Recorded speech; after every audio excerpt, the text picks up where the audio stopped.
Billy Mitchell is one of my heroes. He was a pilot during the First World War, and he said, we're going to be sinking ships from the sky. And the Secretary of the Navy said, I'll stand on any ship. He's going to bomb. It ain't going to sink. That was in the 20s. Okay, at the Army-Navy football game on November 29th, 1941. You are a football fan? Well, something. Okay. In the program, there was a picture of the USS Arizona and a statement in the text that nobody has ever sunk a battleship from the sky. The Navy is thumbing its nose at the Air Force, in other words. It was Army Air Force at that time. 8 days later was Pearl Harbor Day. The USS Arizona was sunk by ships dropping bombs from the sky. 1,100 men died. So it pays to be careful about listening to people who don't know what they're talking about. And making assumptions from that. Yeah, I mean, the Japanese knew you could sink a ship from the sky. We weren't prepared.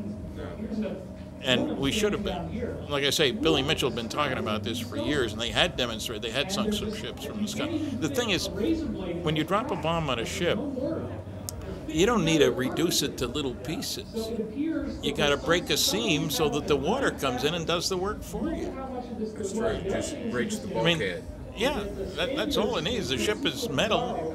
It's going to sink if you don't have the air inside to give you flotation, so to speak. So the guy was looking at it wrongly, and we paid a price for that, a big price. So that is one of the stories we show, that smart people can say stupid things. Look, General Groves at Manhattan Project, Yes, sir. he said in 1948 that the Russians wouldn't have an A-bomb for at least 8 years because they didn't have the industrial base that we had. They'd been hurt by the war. You know, no big worry. 1 year later. 1 year later. Just 1 year. That's all it took for them. The thing is, the Russians had the biggest cyclotron in Europe before the war. They were a little busy during the war. The Russians lost 20 million people. You don't have time for much R&D when you're. We were in Russia, my wife and I, last year, and you look at St. Petersburg and how the heck they held off the Germans for a year. They lost 1 million people.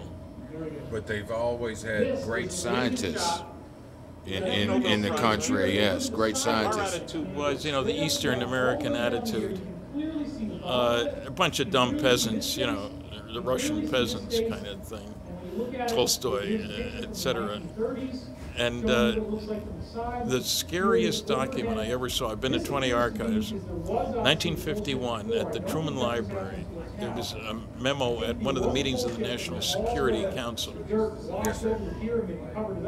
stating that the Russians had made more progress in the development of nuclear weapons and methods for delivering them in the past 18 months that had been expected for 5 years. Now, you don't think that scared the hell out of people.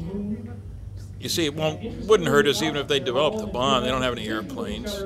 They took one of our B-29s and copied it. It was left over there. So we underestimated. And we paid a price for that. You know that we didn't have radar all over the place because the Russians weren't going to be able to get here anyway.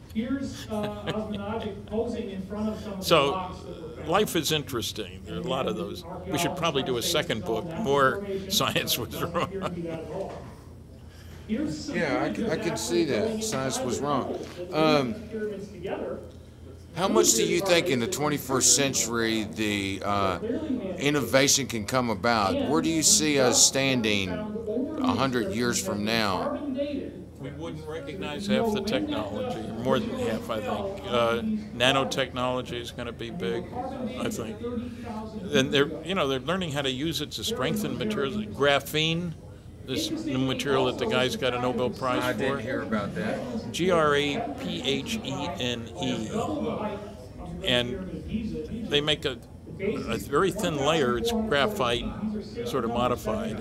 Nano graphite. Well, it's extremely strong, yeah. Molecular And it's got great electrical properties, and they just got the Nobel Prize. I mean, this is a new thing. Just like the laser was invented, nobody thought it would be at checkout counters and CD players, and the applications are separate from the developer, from the inventors of the original stuff. So I expect, my basic rule is technological progress comes from doing things differently in an unpredictable way. The future is not an extrapolation of the past. You have to change how you do things. And if you don't, you're not going to lead the pack. It's as simple as that. So we could use like a confluence of seemingly unrelated technologies and bring them together to create a new technology. For Lots of new technology. For instance, how the clock eventually ended up being the computer. There are all kinds of areas in which, because our tools have greatly improved, they allow us to make the next step. It's not just computational skills, but measurements. Look, when I started work in industry, you could measure percentage composition of materials. Tenths of a percent what's in it. Then it was hundredths of a percent. Then it was thousands of a percent. Then it was parts per million. Now it's parts per billion. Well, it turns out that there are things that you won't learn unless you get the measurements improved.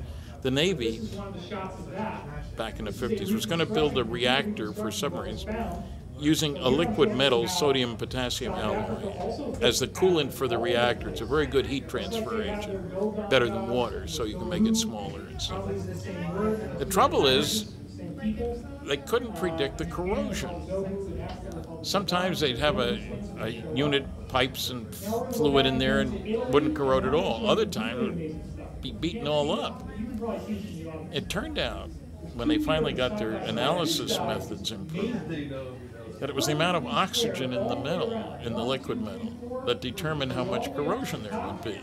Well, when you can only measure it to tenths of a percent, you couldn't tell the difference. I can't see any difference between the bad one and the good one. When you started getting much more accurate, you had to have a micro measurement to be able to get the proper balance. Yeah, to know what was going on. You've seen examples of this. Many years ago, pernicious anemia was invariably fatal. So they were able to induce it in dogs, bleed them. And then they tried feeding them different foods. You can do that with dogs, and it turned out that feeding them liver cured the pernicious anemia. They started using it on people, and it worked. And that was many years before they found vitamin B12. Because you're talking about, just a spritz, but it made all the difference. So we're advancing in a lot of different directions, which can feed together the analysis. What are the impurities? All of solid-state physics is determined about controlling the impurities in the chips. A little bit of this, a little bit of that, and you better get it right. So I envision a very different world from what we have today. I just hope we haven't destroyed ourselves before. All I would wonder about is will we still just be simply inhabiting the surface of the planet, or will we become more multidimensional in how we exist upon this planet and in the solar system, for instance? I think we will try to colonize. I think we'll try to move out, maybe a base on the moon. And I think we may have contact with other civilizations who say, this is what it takes to join the Galactic Federation, guys. Now, who speaks for planet Earth is the question then. Who makes the decision? I understand that these scientists came out here recently and said that we should send elderly people to Mars, perhaps just a few, so we could start a colony on the planet, and the elderly ones would be able to, get the radiation, the solar radiation dose, and be able to live for a while. It sounds like sort of a pitiful attempt at colonization, micro-colonization. Wouldn't it be better? The young, strong guys to colonize, because they'll innovate. The solar radiation going that extended length of time in space, and you have to shield for that. Solar isn't so bad. The Van Allen belt isn't solar radiation. It's stuff, particulate radiation. And yeah, some of the radiation you do have to shield against. Some of it, the skin of the rocket will protect you against. But, you know, it's been used as an argument. We couldn't have gone to the moon because of the Van Allen belt. That's not true. One problem we have, though, right now is that we have inadequate platform system to get to space. You know, space access system. The space shuttle is essentially gone. The space shuttle is gone. I worked on the space shuttle, by the way, working on the external tank. Yes, and even when I worked on it, which I worked on it in the first few years, you could see that it was inadequate then, although I was very proud of it and I followed it a lot. But perhaps the case of how we achieve access of space is very important. It costs so much money nowadays. When I worked on it, it was $10,000 per pound. I think it's almost up to $1 million per pound now for them to get to space. It's pretty ridiculous, yes. This is where nuclear rockets could come up. You put a nuclear upper stage and you can triple the payload. A nuclear rocket from being Not on the ground, upper stage. Yeah, when we're in the upper atmosphere and going. But perhaps we should look at new ideas on how to get to space. Remember, rockets became primary in our space access after Sputnik. We just went and took an ICBM, World War II, put a satellite on it, and boom, and then we went rockets from there on. But what if we had like a floating lighter than air platform in the stratosphere, and then we shuttle up there on lighter than air craft, we shuttle our payloads up to this platform, a stratospheric launch platform, and then launch from there to space? I would dare say that it would be much more efficient, and it would give us the possibilities of assembling a macro-size spacecraft to go to Mars. We need macro.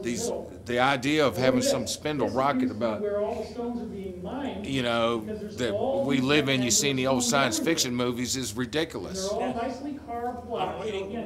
You know what irks me at this point in my life is that I'm so disappointed with NASA. Everybody I worked with who worked on the space program back 30 years ago, let's say, thought we'd have a base on the moon by now. Didn't you? I was a child growing up. 69, I was 14 years old and saying, we're going to be astronauts, we're going to have colonies on the moon, it's going to be a great 21st century. And all of a sudden we wake up now here, 2011, and there's nothing up there. It's a total disappointment. The only goal they've had is Kennedy's goal of getting a man to the moon and back by the end of the decade. Which was the greatest achievement in the latter 20th century. It was incredible, and you know what was beautiful about it was it was a long enough time so you had time to achieve a number of subsidiary goals. Rendezvous in space, for example. Yes. Stuff like that. But near enough so everybody expected to be alive. And you remember how proud the American people were. It was a whole country. But we haven't had that kind of approach since then. And if you look at computers, if we only had government computers, they'd have 1/100th of the capability and they'd cost 4 times as much. You need private industry in there. And you know, this was a point made in Saudi Arabia. The right to fail. Take risks, and many great entrepreneurs failed the first time, failed the second time, just didn't work out, but the third time, wow. And so you're going to have losers along the way, and some of them are going to pick themselves up and go back. But when the government does it, we don't risk, and we did risk with the Challenger. Perhaps when the government is involved in it and it's purely government people working on the job, they lose the passion and the drive to succeed, to where, like yourself, you bet your credibility on what you speak about, right? And you fight that way, you know, and even when some criticize you, you don't have the doubt because you know who you are. I know what the facts are, and would you believe in over 700 lectures, I've only had 11 hecklers and 2 of them were drunk? You get that many if you talk about sports, religion, politics, etc., you know. So I don't worry about it. People say you must get a hard time. I don't.